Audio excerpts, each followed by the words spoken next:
বিএনপির ভারপ্রাপ্ত চেয়ারম্যান তারেক রহমানের বিরুদ্ধে পরিকল্পিত অপপ্রচার, চাঁদাবাজি এবং দেশের আইনশৃঙ্খলা অবনতির প্রতিবাদে নরসিংদীর পাঁচদোনায় বিশাল শোডাউন ও বিক্ষোভ সমাবেশ অনুষ্ঠিত হয়েছে।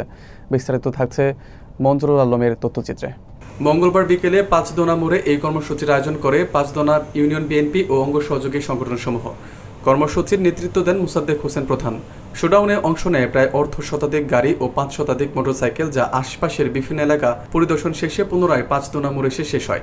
কর্মসূচি ঘিরে পুরো এলাকায় উৎসবমুখর পরিবেশ সৃষ্টি হয়।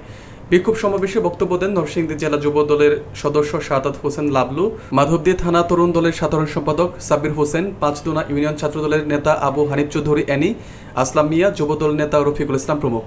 বক্তারা বলেন, তারেক রহমানের বিরুদ্ধে মিথ্যা প্রচার চালিয়ে জনগণের দৃষ্টি ভিন্ন খাতে প্রবাহিত করার চেষ্টা চলছে। এই অপচেষ্টা ব্যর্থ করতে বিএনপির নেতাকর্মীরা ঐক্যবদ্ধ। তারা আরও বলেন, আন্দোলন অব্যাহত থাকবে এবং জনগণের ভোটাধিকার পুনঃপ্রতিষ্ঠাই হবে তাদের চূড়ান্ত লক্ষ্য। বাংলাদেশ জাতীয়তাবাদী দল বিএনপির যে কেন্দ্র ঘোষিত প্রোগ্রাম, সারা দেশে বিশৃঙ্খলা সৃষ্টিকারী, আইন শৃঙ্খলার অবনতি এবং দেশনায়ক জনাব তারেক রহমানকে নিয়ে যে কটূক্তিমূলক বক্তব্য দিয়েছে, এরই প্রতিবাদে আজকে আমাদের এই বিক্ষোভ সমাবেশের আমি মোসাদ্দেক হোসেন প্রধান সহ পাঁচদোনা ইউনিয়নের বিএনপির সকল অঙ্গ সংগঠনের নেতৃবৃন্দ আজকে এই আয়োজন করেছি। চাঁদাবাজদের বিরুদ্ধে আমি পূর্ব সোচ্চার ছিলাম, এখনো আছি, ভবিষ্যতেও থাকবো। চাঁদাবাজদের রেহাই নাই। আমার নেতা জননেতা তারেক রহমান, দেশনায়ক তারেক রহমান, তিনি নির্দেশনা দিয়েছেন, যেখানেই চাঁদাবাজ আমরা পাইব সেখানে আমরা চাঁদাবাজকে পুলিশের হাতে হস্তান্তর করবো।